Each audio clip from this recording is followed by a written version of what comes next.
Hey, I've been on a project in Wyoming all summer and now in Colorado, so I've been pretty busy and not been able to edit a lot of video. However, I did just do a podcast interview with my friend Matilda on her new podcast, Teacup Time Travel. Matilda's podcast is also on the Archaeology Podcast Network, which is where you can find one of my podcasts, A Life in Ruins. That's the main one I do with my colleagues, Carlton Shield Chief Gover and Connor Johnen. We have like over 150 episodes. Awesome podcast. If you're not listening to it, I don't know what you've been doing. That's like my main, media platform besides Instagram, right? So the one I just did with Matilda, she interviews me about stone tools and projectile weaponry, which is actually my expertise. Dogs is a lot more theoretical and side research. I did my master's degree on projectile weapons and lithics and human technology. In hunter-gatherer studies, right? So this podcast, actually, she asks me some wonderful questions about it. We really deep dive into a lot of, archaeological theory and stuff about lithics and human technology, and I think we mentioned dogs once or twice, maybe. Anyway, yeah, give it a listen. I'm going to put it here, and again, this is the Archaeology Podcast Network. They have an extensive catalog of all kinds of archaeology. My podcast on there is A Life in Ruins. I do that with two co-workers. My new podcast, that's just mine, will be here on YouTube. And this one was Teacup Time Travel with Matilda Siebrecht. I think is how you say her last name. So yeah, give this one a listen. Awesome content. Catch you next time. You're listening to the Archaeology Podcast Network. You're listening to Tea Break Time Travel, where every month we look at a different archaeological object and take you on a journey into their past. I'm your host, Matilda Siebrecht, and joining me is David Ian Howe. Thank you so much for joining me today.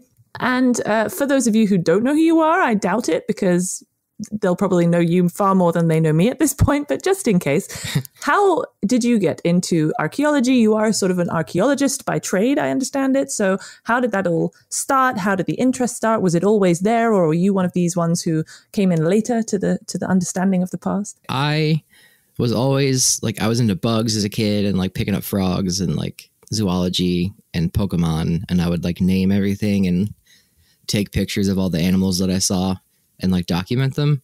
Mm-hmm. But when I was I guess mostly a kid, in school, I was really interested in history, and I really was interested in the Spanish colonization of the Americas.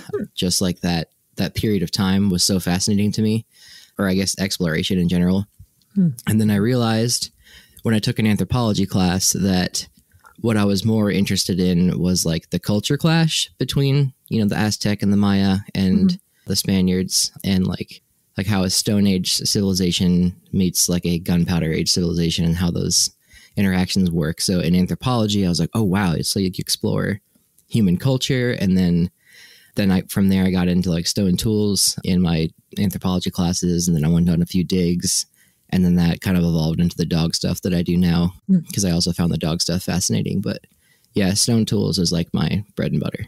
Yeah. And so that's nice, though. Then now you can combine the love of sort of animals and the zoological side with archaeology, which works out. When you say name, by the way, do you mean name as in Harry, Tom, or do you mean as in the scientific name?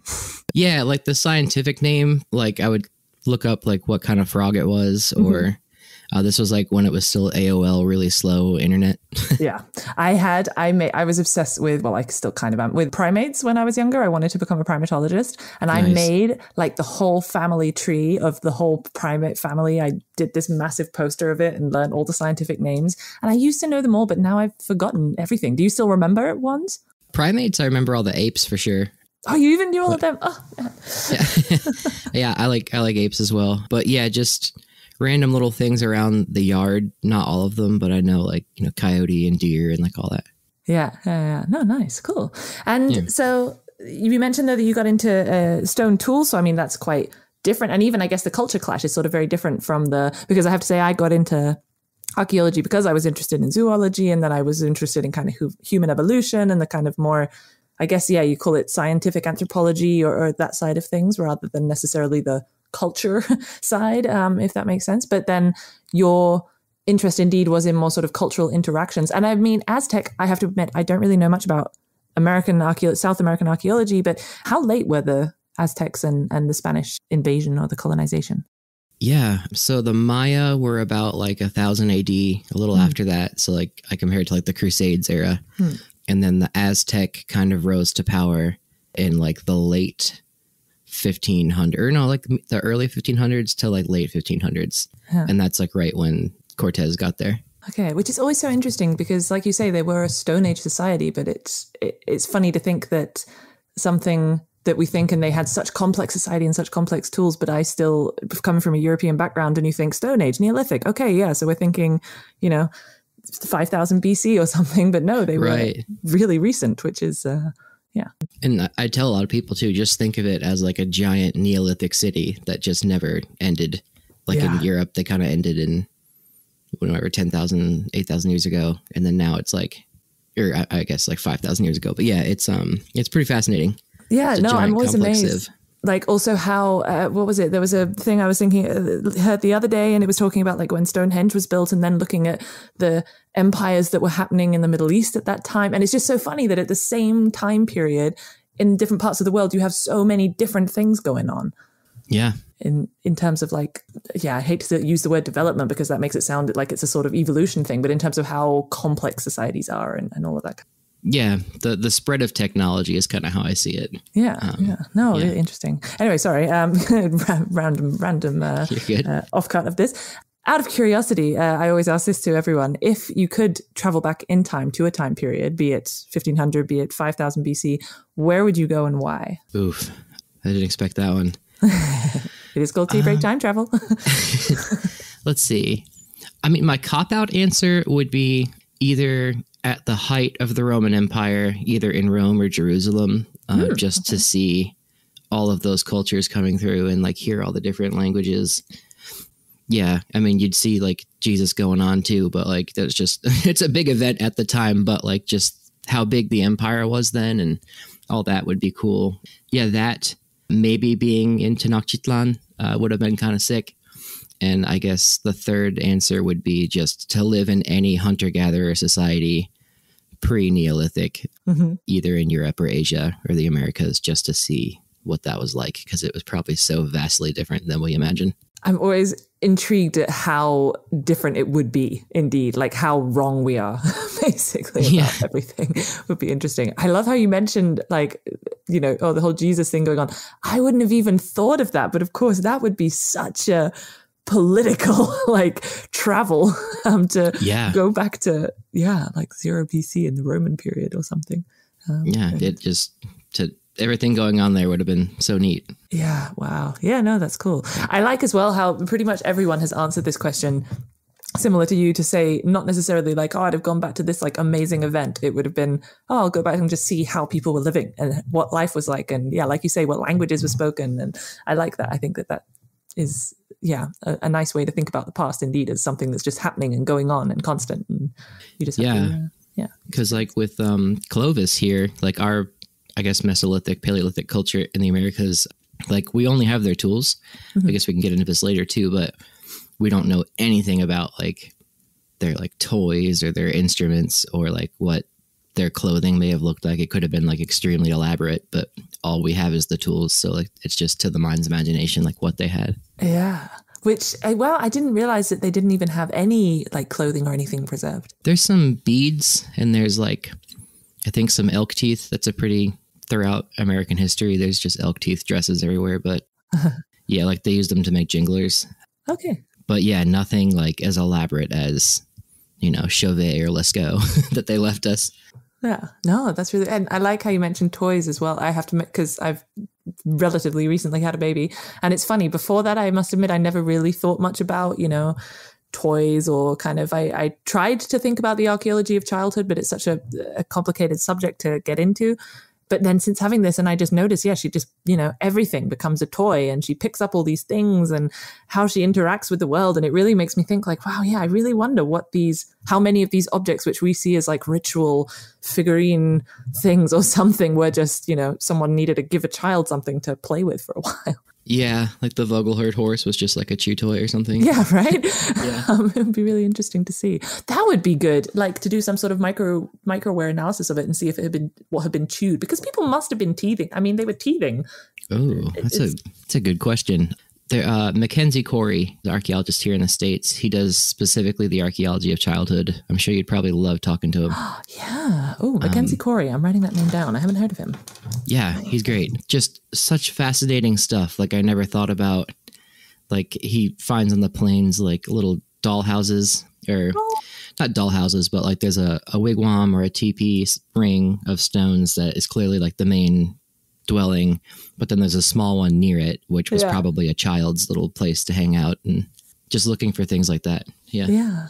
Well, and there's so many things as well that I didn't really think about, even like, I had to bring it up, but like breastfeeding, and you really need clothes that will allow easy access. And then you're looking at quite a lot of these replicas of this women's clothing in the past, and you're thinking, well, that wouldn't work. Like you wouldn't, which, I mean, sure, maybe people weren't feeding all the time, but still, like you would think that design would allow that, if that makes that kind of. Anyway, cool. As I say, thank you for joining me on my tea break. And before we look at the themed object for today, we're going to journey back again in time to around 64,000 years to the site of Sibudu Cave in South Africa. So I'm going to set the scene. The rugged rocks of the cliff tower over the camp, which is spread throughout the cave entrance. Beds made from grasses and reeds are dotted around the edge of the open space. The remains of the fire from last night still smoke in the hearth, and nearby sits a figure bent over their task, examining the edge of a small stone point. Pressure is applied, a tiny flake pops off, a satisfied grunt of approval, and the point is placed on a small pile next to the fireplace. Nearby, a collection of straight wooden sticks and some lumps of resin wait patiently for the next stage of the process. On the other side of the cave, another figure is carefully cutting up a large chunk of leg from the last hunt, but it won't be long until they need to venture out again, just as soon as the next batch is ready. So today, we are looking at arrowheads, or bow and arrow technology, I guess, in general, and stone tools as a kind of expansion of that. And we'll get into the details soon. But first of all, I always like to look at the most asked questions on the internet, courtesy of Google search autofill. So I basically typed in "are arrows" or "were arrows" and saw what came up. So the first one is, are arrows reusable? Which I guess makes sense, because speaking as someone who's not very good with bow and arrow technology, you quite often shoot it and it ends up in the middle of nowhere. But how often were arrows reused, or how often do you think it would have been likely that something like that was happening? I love that introduction, by the way. That's Thank great. You.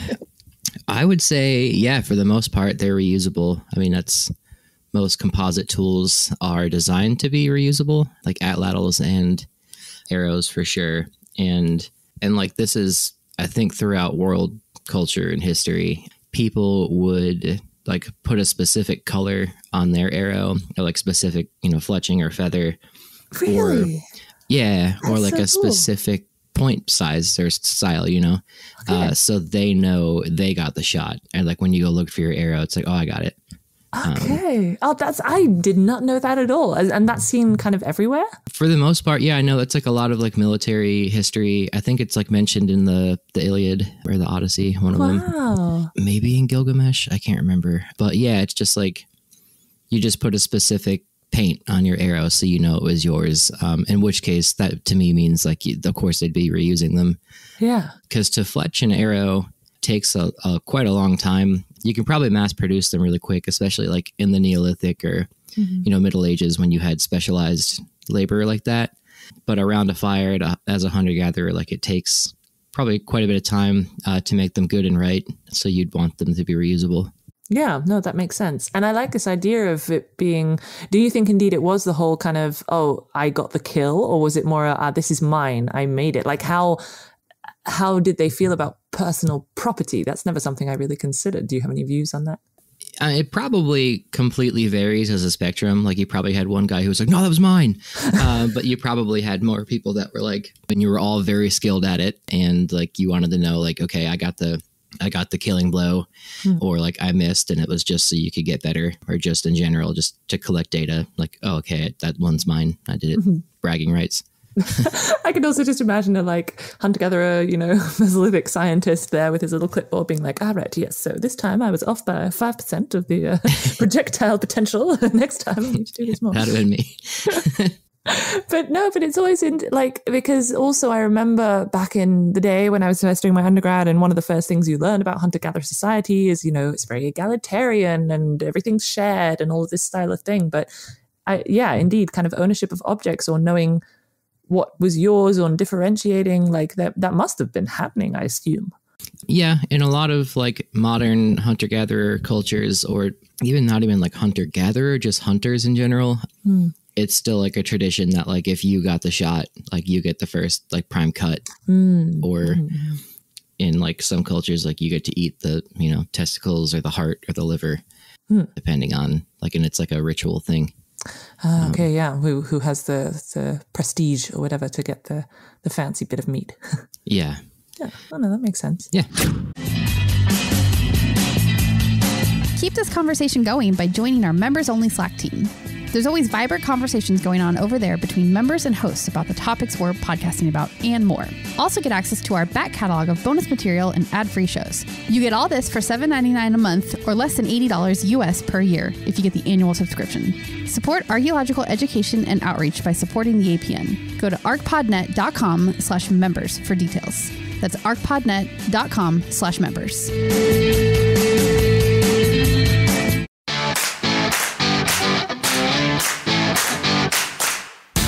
Are you listening to this podcast and thinking you'd like to start your own podcast and don't know where to start? Well, Chris Webster, that's me. I'm founder of the APN, and I started podcasting back in 2011. You can learn from my years of experience, and you can do it at your own pace. Head over to propodcastnow.com and click the Learn to Podcast image. My 6 to 8 hour self-guided course will take you from show inception to your first episode, and you'll learn the tools you need to keep it all going and prevent pod fading. That's a real term. You can have access to the materials for as long as you want, and if you stay in for 3 months at least, you'll have lifetime access to the graduates Slack team so you can talk to other people that have taken the course and are managing their own podcasts. Again, head over to propodcastnow.com and click Learn to Podcast. Okay, question number 2 was, were arrows effective? Which by this, I guess this refers to this idea. I think a lot of people find it very strange that, you know, you can use a stone axe to cut down a tree, or you can, you know, do all these things. And I guess using stone-tipped arrows, for example, or even bone-tipped arrows in earlier periods as well to hunt large beasts or everything, everyone's always like, no, but that can't have been possible. I mean, were they effective? Yeah, there's even a study that says you can use, I was with the Mythbusters actually, you can use a wooden arrow that's just sharpened to shoot something and penetrate just as deep. Okay. However, an arrowhead cuts more and allows for more bleeding and gets in more effectively, whereas like a wooden one would just seal the hole and it doesn't bleed out as well, but you can shoot something. So for a long time, I guarantee people were doing that and then decided to put blades on the end of them. And yes, they are quite effective. And I just think of it as this too. Like I have my whole life, I've done archery and I've had like kids bows or like practice bows and stuff. And like you still are very much told, do not point this at anybody kind of thing. And like, even if it was a tiny little draw weight bow, like it can still do damage, especially if you hit someone's eye or, you know, not a very hard part of the body. So going up against a bison, you got to be really good at it. But yeah, if there's 6 of you shooting something and you all have a sharp end on something that is traveling at a relatively high velocity, it's going to do some damage. I think I saw you'd recently participated in some sort of study that was looking indeed at the velocity of it. Was it atlatls you were looking at? Yeah. Yeah. A paper came out saying that it was probably impossible for Paleo-Indians to have hunted mammoths with their atlatl technology, which I normally don't try to go into biased or be biased on studies, but I find that kind of absurd. So we tested that out, and like on the 3rd throw, it already like proved their paper wrong. So that's kind of cool. Awesome. Yeah. Cool. Will that also be released as a paper in the future? Yeah. Devin's working on it right now. And yeah, I'm working on some pictures and data for it. Oh, nice. Sounds good. So indeed, you mentioned that potentially initially it was more sort of sharpened bits of wood or bone or anything, and then they were attaching blades. So the next question is, how were arrowheads attached to arrows? Yeah. The easiest way would be you just cut a groove and just kind of push it in there until it sticks. But that's not the most effective. What you want to do is then add sinew or pitch or both. And pine pitch is just tree sap, either rabbit or turtle poop, and charcoal. Just those two, or? For whatever reason, turtle poop is like, the Maya and the Aztecs specifically wrote about how it's like the most adhesive binding substance. Wow. Yeah, so interesting. It must be the the seaweed or something. I don't really know what turtles eat. The environment. Interesting. Or I guess they weren't eating sea turtles. They're probably eating like box turtles. But yeah, rabbit dung works too. And you melt that all together and it makes like a very, very sticky substance. And you heat it up kind of like wax and you put it around and you essentially just hot glue the arrowhead into the wood. And then you wrap sinew, which is usually deer backstrap, and you chew on it so it gets wet and like kind of stringy. And then you wrap it around the arrow. And when all of that dries, it like shrinks up and it does not move. Okay. And I assume you've tried this? Sounds like you have experience with it? Yes. I tried cooking pine pitch in my kitchen in grad school. My roommate was not thrilled about it. With turtle poop or? Rabbit poop that I found outside. It was with poop. Yeah. Because I found rabbit poop and I was like, oh, I'm going to make pitch. I like how that's indeed one of the first things that, anyone thinks of fun is. It's also anyone listening who's thinking of sharing like a flat or something with an archaeologist, have a think about the potential issues. Yeah. And I cooked it in I cut a beer can in half too. That was my favorite part. Just cooked it in that. Modern experimental archaeology. Yeah. Using authentic methods. I actually I had a seal skull that I needed to deflesh and I just cooked it in my casserole pot on my stove. And at some point, the smell was horrendous. That is like just a Tuesday for us. And most people would be like, what?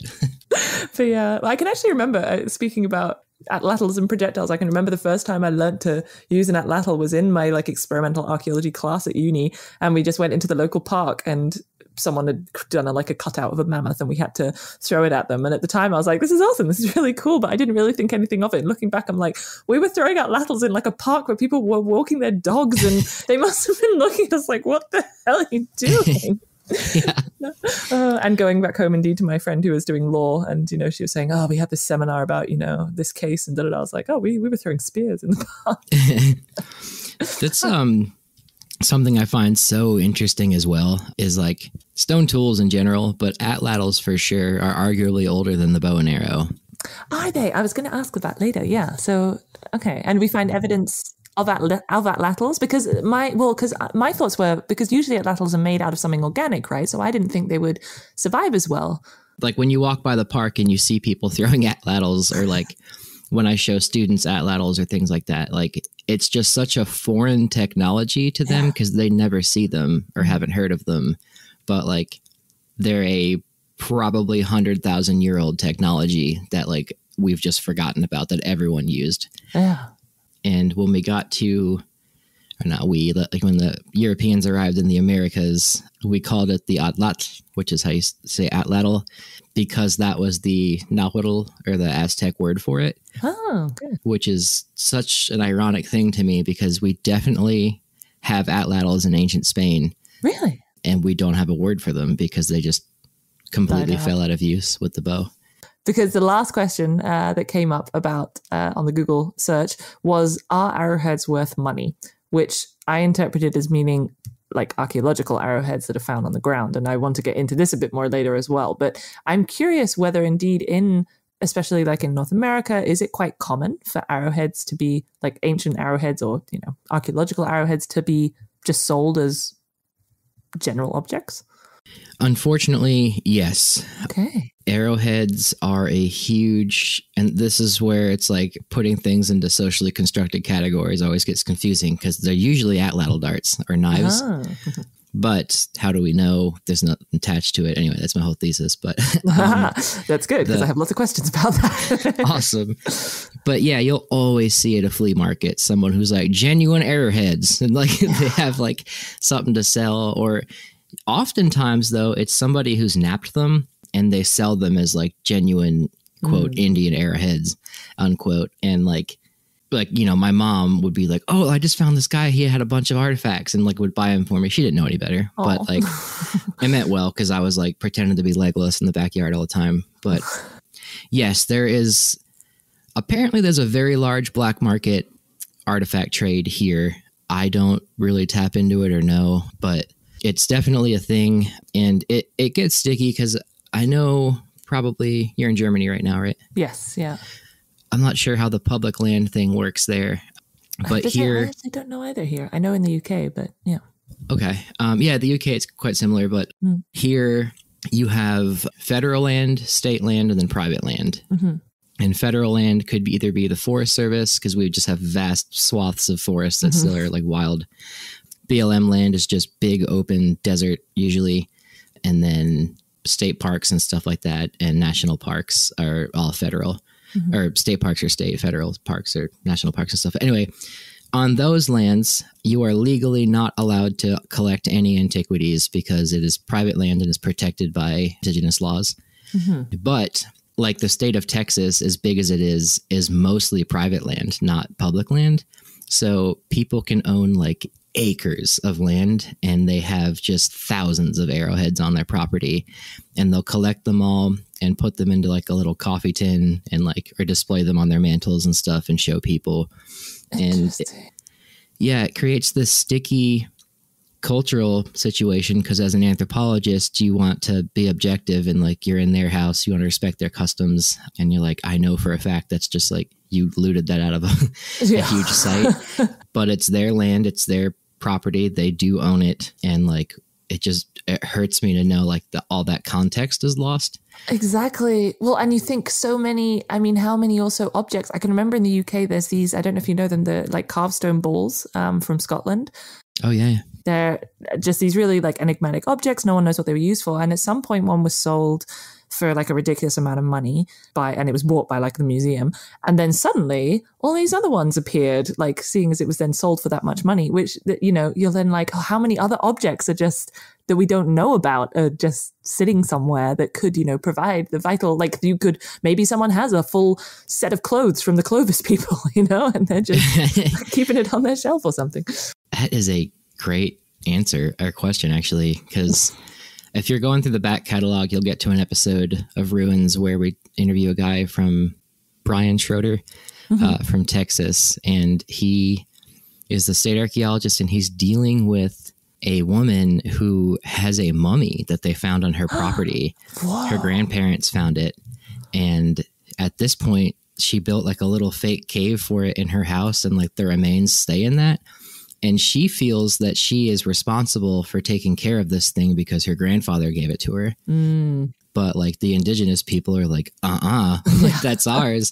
But like, it's this weird cultural thing where like this woman genuinely believes like she's doing a good thing. And like, if she gave it to a museum, it would just sit in a box and like, it wouldn't be as loved. And it's just such a fascinating conversation, but also just so sad. Yeah, I mean, that is true. I mean, I guess in that case, it's even more tricky because, like you say, they have the indigenous group who are involved, and then it gets even more complicated with sort of the heritage in that respect. But like, I also wonder sometimes about, you know, these objects that are like put in museums. I mean, I have so many replicas of things, and it's so fun to, you know, play with them and things. And there's all these studies I know that have been done about like whether audiences know if it's a replica or not, you know, like if museums were to just have replicas of things in order to share the knowledge, because I mean, that's how museums started, right? Was kind of to share all these different cultures with other people and, you know, all of this kind of stuff. So, you know, why does it have to be the original ones? Why can't those go to, indeed, like you say, people who will love them, you know, or that. So yeah, it's sticky. Yeah, it's complicated. Although saying that, so we've sort of diverged now from the Google questions a little bit, but I did want to talk about this a little bit because I imagine that something like arrowheads are probably one of the commonest objects found all over the place, really. Although, as you say, whether or not they're arrowheads is another question. We'll get to that in a second. But I mean, if, for example, someone were to find an arrowhead and is listening now and thinking, but I have these, I have my tin on the mantelpiece, you know, what am I supposed to do with them then? What are they supposed to do? I think definitely in England, or I guess the UK, like metalhead, what is it called? Metal detecting is a big thing, and you're looking for like coins and, you know, because you get so much history over there.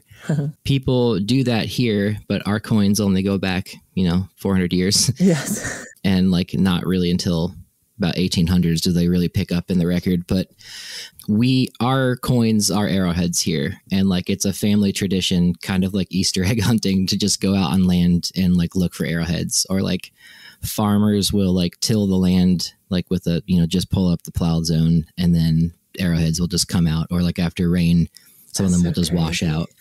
Yeah. And I grew up in like the New York City area, so I never like It was just concrete where I lived. No, but, you never plowed the pavements looking for arrowheads. Weird. Tried.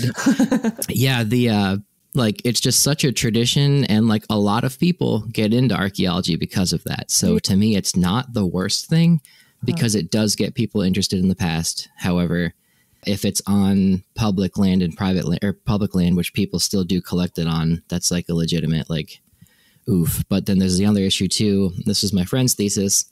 Private land is usually the good land that has good tillable soil, that's near water, that is like pristine looking, and that's where the sites would be because people wanted that same spot. So they on private land have so much archaeology that they're just like plowing through that. So I know that in the UK, for example, there's the treasure trove that then you can hand it in, but unless it's like an artifact of extreme cultural import or something, you usually get it back. Gotcha. Or you'll get the financial reimbursement for it kind of thing, depending on what it is. The exact details I don't know. So anyone listening from the UK, don't like storm me with other things being like, I didn't get paid for my little thing that I found. But I think that's the general process. Some people try to bring them to museums and they're like, I found this on my property. And it's like, you're in Tennessee and you found an obsidian projectile point. I doubt it. You bought it at a flea market or you flint napped it and you're trying to pull a fast. Right. I've had that done so many times. Okay. Because they want you to buy it. But like most people have this idea that museums just buy antiquities, and it's like, no. Because we're just full of money in archaeology. So a lot of like working as a collections manager for years, like a lot of it comes from someone's family who like their grandfather died or their father died, and they have this big collection at the estate sale, and they're like, I don't know what to do with it. So they just drop it off at a museum or the university, and you get these big donated collections that have zero context, but they have such beautiful projectile points and like beads and pipes and stuff. One time we found a mandible, and that was an issue. Oh wow, a human one, I assume. Yeah, or a maxilla. Sorry. Oh gosh. Yeah. You just went, no, we don't want this one. Take this one back. Yeah, can you show me where you found this? Yeah. Oh god. Yeah. No. Okay. But that's interesting because indeed, I also get a lot of people who say like, oh, but I found this important thing, or there was even sure, I'm going to say it. I thought I wouldn't say this, but I don't know if you saw the Mammoth Graveyard. It's like a new David Attenborough show that came out recently about this big site in the UK. It's very cool. You should definitely check it out. And basically, this couple had found like a Neanderthal. What was it? I can't remember. I think it was a Neanderthal hand axe. And but they didn't realize what it was until at some point they had like showed it to someone or something.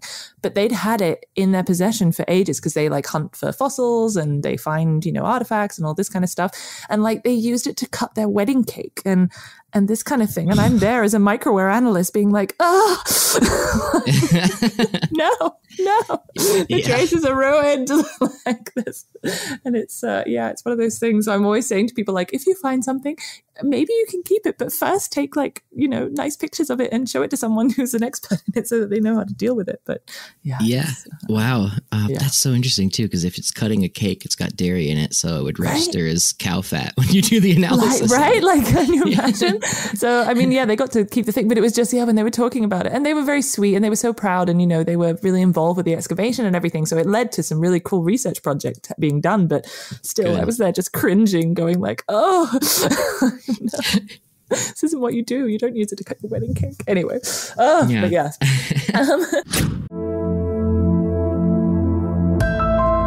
What do you use for appointment and task scheduling? I used to constantly move things around in my calendar that were just tasks I needed to do in favor of meetings. Now I let an intelligent AI do that with Motion. In Motion, all I have to do is create tasks with a soft or hard deadline, state how long I think it will take, and whether it can be broken up, and Motion does the rest. It puts the task where it's a best fit for me getting it done by the deadline. The scheduler then puts appointments with people wherever they schedule and moves the tasks around them. Support the APN with a little kickback if you sign up, and try Motion for free at www.arcpodnet.com/motion. That's arcpodnet.com/motion.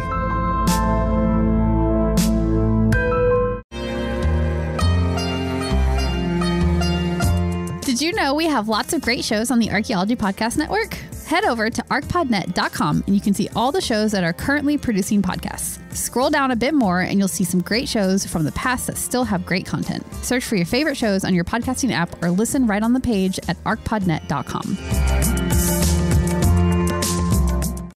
So moving a bit more into your, now we're nearly at the end of the episode, moving to your level of expertise, your region of expertise in this.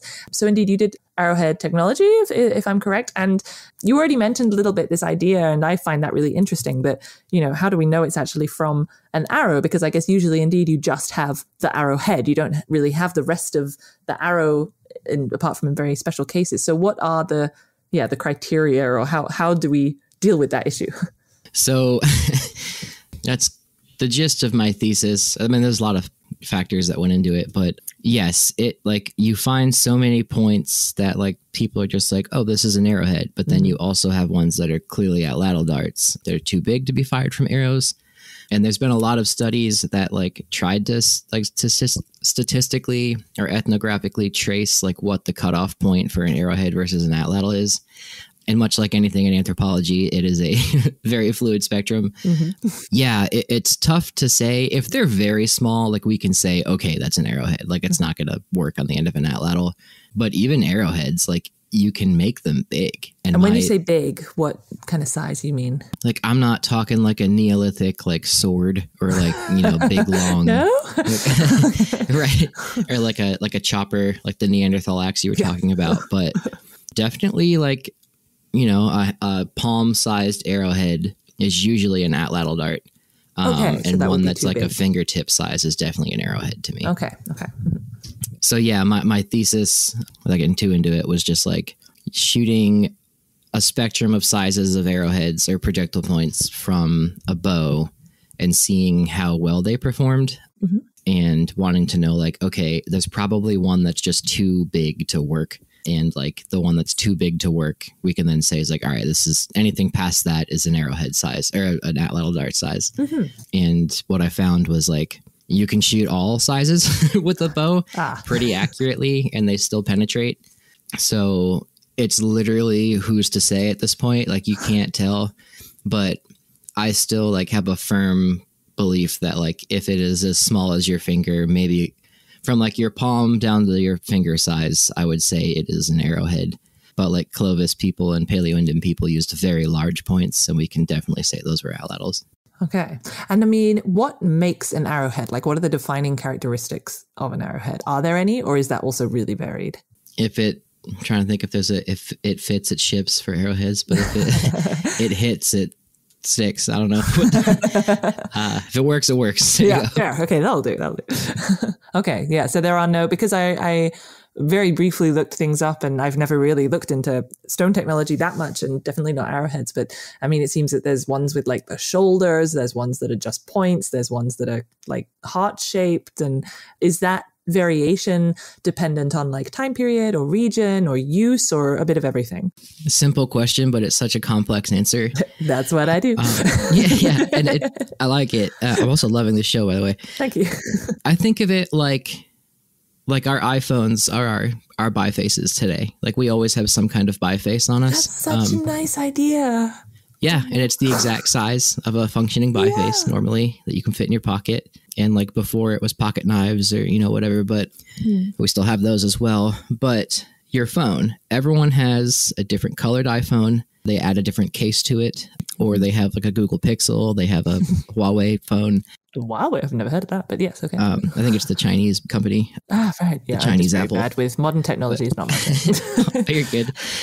But yeah, everyone's is so varied and different. And right now, I think I have the iPhone, was it 13 that they're on now? Ooh, fancy. The 3 cameras on the back. And right now, though, people are still using ones that have the 2 cameras on the back. And I was hanging out with a friend the other day who had a Google Pixel, which is just a completely different phone. Mm-hmm. If you were to look at those archaeologically in the future, you'd be okay, these are both social media bifaces, but which one is more effective? Which one, is it just style? Is it function? Mm-hmm. So to get back to your arrowhead question, think about the phones we had 30 years ago, the big corded phones that you had to hold on the kitchen. Those look vastly different than an iPhone, but they both serve the same function. Yeah. And it's only 30 years time difference. And there's so many different colors and variations of them. So when you're looking at, let's say, archaic Tennessee 8,000 years ago, where I'm sitting right now, they used a specific kind of point, but also it could vary. Like they didn't put notches in it. Maybe they put notches in it. Overall, they put the same notches in it because it's the same, like your father's teaching you how to do it or your mother's teaching you how to do it, and you're going to make it the same way. But everyone puts their own spin on it, or they might want a different color. And then we pick it up and we're like, oh, well, the people here definitely use this. This is their technology for 1,000 years. And it's, yeah, well, like, is it? And then like, it's just so intriguing to me because it all comes down to personal preference. But then you got to get into the spiritual, like animistic side of it. It's like, okay, maybe it had to be this specific way because that's like, there was a ritual thing to it. Like making the notches was like blessing the hunt or something. Like we have no idea. Yeah. I love that idea though, indeed, that it's almost like a fashion thing, like having the different arrowheads. Like someone would be going like, oh, you have the new iPhone 13. Oh, you have the new like double notched style or whatever. Like you go that route. Like I really wonder now whether people were sort of, oh, he's so old school. He has the, the double whatever biface or something instead of this. Like that's, I don't know. I'm now trying to think if I've read any studies on that. I guess there have been ones in sort of later periods, but in terms of like hunter-gatherer societies, I'm trying to think if I've read anything about that. Do you know of any studies about that or that style? I mean, it goes back to what I said earlier, like with marking which arrow is yours. Like you may have made a different projectile point to say that it's yours. Yeah. And it's definitely group identification because like we find today, the only thing that preserves is the stone really. And like, even if you were, say I was hunting here in Nashville 8,000 years ago, somebody who lived, let's say 7,999 years ago will find an arrowhead in the ground and be like, oh, this is not mine. Someone was here before me and they use their points this way. So it's like you can see somebody else was there. But essentially like, okay, the Cherokee once walked through here because this is their point. And like another tribe would have been like, okay, so this is Cherokee territory. And I guarantee that was part of it because it's the only thing that preserves still. Yeah. So like identification, but also kind of personal style, but also a little bit of like taboo and ritual. I use that in inverted commas, but as well. Yeah, no, that's really fascinating. I love that idea indeed that, we have all these categorizations of everything, of all the different materials and like all the different arrowhead points and stuff. But in the end, maybe those are also completely off. They were used for those styles are because of different things or because of different reasons. Yeah. A really cool example would be Cumberland points. They are a Paleo-Indian point that are very specific to the Cumberland River, which borders Tennessee and Kentucky. And they're only found here. And they're like the most complex stone tool I've ever seen. They have like a beautiful flute running up the whole point. And they're like, they look like a fish. It's really neat. Very cool. Thin fish. And it's like such a risky point to make because when you take that flute off, you could just snap it in half and it takes a long time to get there. But it's a very regionally distinct Paleo-Indian point that only appears here. And it's like, is it fish shaped because it was along the river? Probably not. They just thought it was functional. But also it's like Paleo-Indians moved across the continent so fast. The ones that settled in the Tennessee area hunting here stayed there long enough that they developed their own specific style. And it might have just been one person who was like, bro, check this out. And it changed that way. Or it was like a specific, like very spiritual thing. And we have no idea. That's cool. Which, that's the end of the day, I guess. That's what I feel really sorry for people listening to this podcast because a lot of my guests have said very similar things and like, well, but at the end of the day, who knows? And it's like, yep, cool. That's the message of archaeology, I guess. It's like, we will never really know. And like, I always want to be as respectful of indigenous belief as possible. But on a level, like we're all humans and we're all primates and we do very similar things. And like drawing like, phallic objects into cave art and stuff like that is always going to be funny. It's just like, I think it was all over Rome. It was all over it. And people would like talk about, I mean, not to get into this on the podcast, but like somebody wrote graffiti that was just clearly a joke. And like people have always done that. And whether or not there was a spiritual purpose to making a point a specific way, I think humans have always just been like, I border always more on the bro, check this out, like a new invention, or it's just like, well, I'm going to make mine this way because people are just persnickety that way. Yeah. Or not persnickety, how would I say? Like idiosyncratic. And that probably is what starts trends. And that's literally how TikTok works right now. Like somebody makes a joke and that becomes a trending sound. It's so fascinating to see. Huh. So you're saying arrowheads are basically hunter-gatherer, paleo-Indo, and TikTok. Yeah. Yeah, cool. I like those. I like all the analogies we're making today with modern technology. It's my job. So you briefly mentioned as well the idea of arrowheads as like composite technologies, and obviously we mainly just find the arrowheads. What would be like, I mean, you described already how to make it, but do you think then, I mean, this is always an issue, I guess, when looking at any kind of technology in the past, that idea of kind of skill and understanding. I mean, could anyone have made arrowheads, or would it have been a specific job, do you think? Not job, but like a couple of different people would have been better at it. Yeah.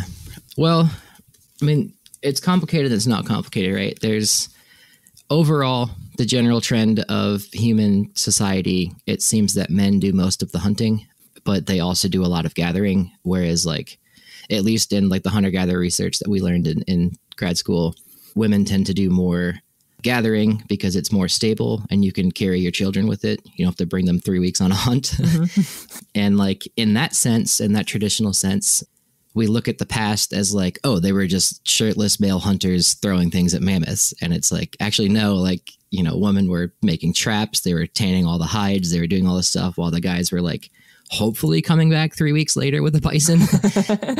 So it's like, in my opinion, like women did probably most of the work of survival, just like keeping everything in check, doing all that. Still are really. I mean, exactly. Yeah. So they probably were making points too. Like they were probably flint napping in their downtime. And like maybe when the men got back, they flint napped, or it was only a male thing. But in my opinion, working with stone tools and like meeting, I guess, professional cavemen now is my new group I'm in. At the end of the day, everybody has to know how to make fire. Everybody has to know how to flint nap, or else you're going to die. Yeah. Because if you were stranded somewhere, you need to know how to make a cutting implement, even if it's just a flake. You don't need to make a Clovis point or like a Neolithic hand axe, or what is it, a Danish flint knife? Those things are really cool. Everybody needs to know how to do it. And I think in every society, men and women both did it. I was talking about also the idea of sort of composite technology, because I guess also that idea, if they're taking like arrows out with them on a hunt, for example, if they're gone for a couple of weeks and you break an arrow or something and you need to kind of whip one up, I guess you would have to, if you're a hunter, you have to also be able to make the tools, I suppose. Yeah. And like rifling is the technical term, but replaceable parts. And which is, I think, think about why it's called a rifle. Yeah, like an atlatl is a socketed composite tool. So like you have the whole atlatl, but you drill a hole in the end where you can put a foreshaft that has the point attached to it into it. So like it just pops in, and you can switch out the point sizes depending on what you're hunting. Or when, like I always think of it this way too, like you could throw your atlatl into something with a rope on it and then yank the rope out and the socket comes out with the point still stuck in the animal, so that you can reel it back. So I think mobile hunter-gatherers probably had some kind of bandolier, the bunch of those points on them, like around their chest, like Chewbacca, or either had them in like, I mean, that's just, I would love to see that, but at least in a bag on their side. And if you lost those or they broke, you had to be able to make one really quickly. And people usually did carry a biface and maybe like in a little backpack or a pouch with them, like two big good pieces of like a spalled piece of chert or flint to make something out of expediently. So everybody needed to know how to do that, I think. Yeah. No, I just love this. It's so funny. I mean, I really love looking at technology in the past. I'm an artifact analyst and everything, but talking to you today, I now really have this vision of people, you know, like you say, it's like the mobile phone. It's like this, it's like having a rifle. It's like, and you just, it gives such a different impression of kind of how people saw their objects. Cause I feel like a lot of people in the modern day see sort of Stone Age, so to speak, tools or sort of stone technology as something that was a lot more, I don't know how to explain it, like less every day, if that makes sense, because to us it's so cool and it's so different. But this is probably an unrelated thing, but it's just, to me, I'm just sort of now thinking about it now, like you say, with the bandolier and everything, like it's just such a cool idea that it's like, oh yeah, cool, look, check out this axe that I made today, or, you know, this arrow I made today. Like it gives such a different impression to me, at least. Maybe that's just me. Yeah. And once I learned that thing about like, not necessarily the division of labor, but like just thinking about how much stuff like was done at camp. Like you have to make those hide tanning racks. You have to have like vats to boil, like soak the skins in the tannins to make them tannable. Rabbit traps. You got to make fire pits. You got to make fire, like wood storage somewhere. Like just so many logistical things at camp that involve so much technology. And then like your dwellings, depending on where you are, or your beds. I think probably things were a lot of hammocks at most times if it was a wooded area. And like everything that's in your room right now or in your house, there was some version of that in the past in some way, depending on where you lived, because like it's all simple technologies. Like I'm looking at a lamp right now. They had lamps. Yeah. I'm at my computer right now, which they clearly didn't have, but they had sitting around a fire talking and learning. Yeah.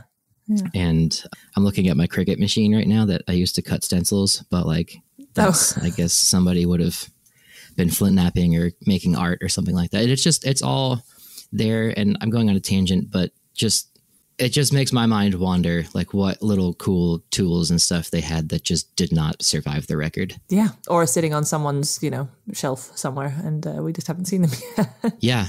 Yeah. No, it's.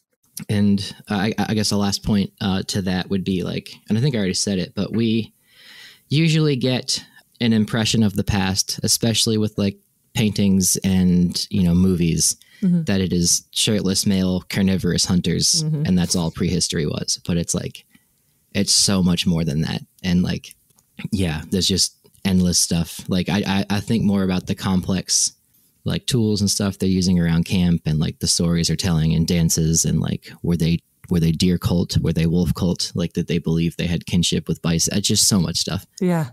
Or even less kind of spiritual thing. Like we spoke already about children and stuff. And I think that's also something, right, that hasn't often been considered in archaeology. And it's a growing field now. But, once anyone who has a child or who's got family with a child knows that they very quickly become the kind of center of, your world. And it's a thing that is not often considered, I think, when looking as well at technology or at interactions in the past too. Sure. And like with the infant mortality rate and how much, I think it was like 50% of women died in childbirth or something like that until, 1980. I'm not sure when, but probably Civil War, or I'd say 1800s for you guys over there.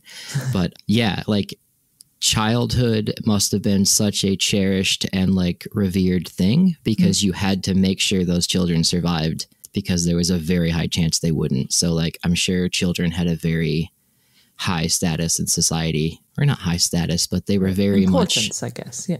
Yes. They had the emphasis was on them. Yeah. No, it's a fascinating subject. I feel like I want to get more into it, but anyway, cool. I had one more question just about archery, actually. You mentioned that you have done archery a lot in your time. So in terms of the actual like technique required to do, I mean, I imagine that bows are also something that don't really survive in the archaeological record, or do we have some nice examples of kind of Paleo-Indian or other areas of the world, ancient, shall we say, bows? Yes, a bow. There's been a few found in like bogs. In like the earliest bow we have is in Germany, in Stellmore, Germany, in a bog about 11,000 years old, I think.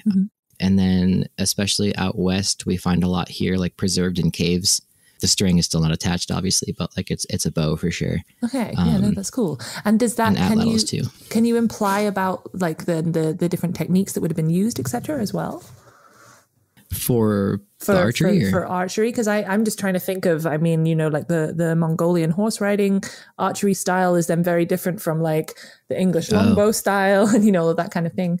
Yeah, bows definitely get smaller when the horse is introduced here or reintroduced because you can't fire like an English longbow from the back of a horse. It has to be a small handheld thing. Yeah, but we can imply that you can tell based on the length and the thickness of the wood, like what poundage like it had, like when you pulled back on it, like and how heavy, like what game it was probably hunting and stuff. Oh, that's very cool that you can tell that much. And you mentioned very briefly the idea of sort of skill, I guess, in archery and that side of thing. I mean, how is the research about that? I know nothing about that field. Yeah, so my friend Bridget Grund, or Dr. Bridget Grund, did her dissertation on researching atlatl or atlatlists like around the world, like at the World Atlatl Championship and archery championships. Oh yeah. That's awesome. I didn't know World that existed. Atlatl Association. Yeah, it's pretty cool. Oh, very cool. And people are really good. It's wild. Wow.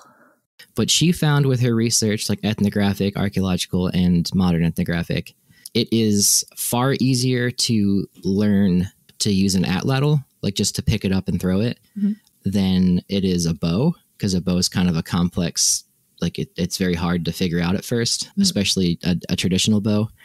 But it takes a lot longer to get good with an atlatl, even though it's easy to learn. But it's very much more quicker, like vastly quicker to get good with a bow and arrow once you figure out the technology. Yeah. And like she did like a bunch of like gender studies, like who uses what bow or, technology more. I can't remember what the answers were on that, but yeah, it's just once the bow came about, it replaced the atlatl everywhere, because even though it's harder to learn, it's just way more efficient.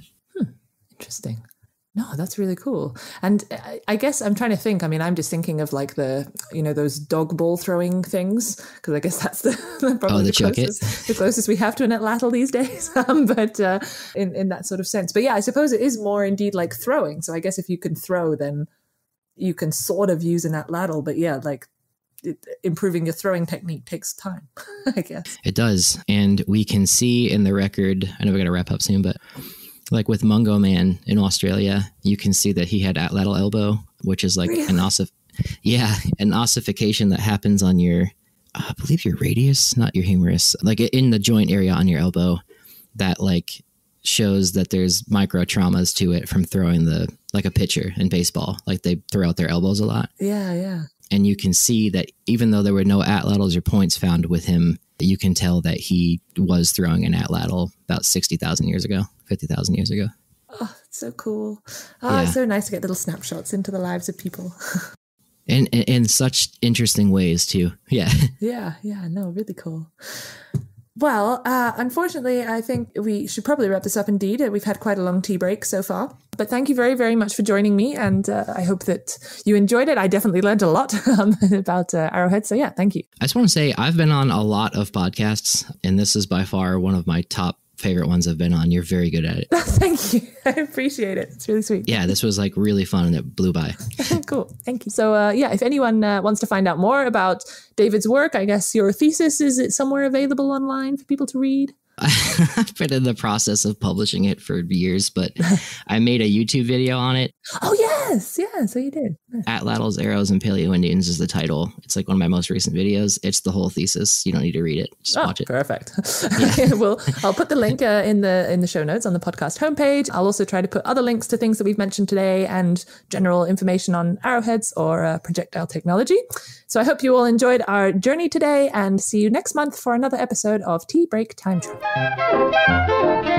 This episode was produced by Chris Webster from his RV traveling the United States, Tristan Boyle in Scotland, DigTech LLC, Cultural Media, and the Archaeology Podcast Network, and was edited by Chris Webster. This has been a presentation of the Archaeology Podcast Network. Visit us on the web for show notes and other podcasts at www.archpodnet.com. Contact us at chris@archaeologypodcastnetwork.com.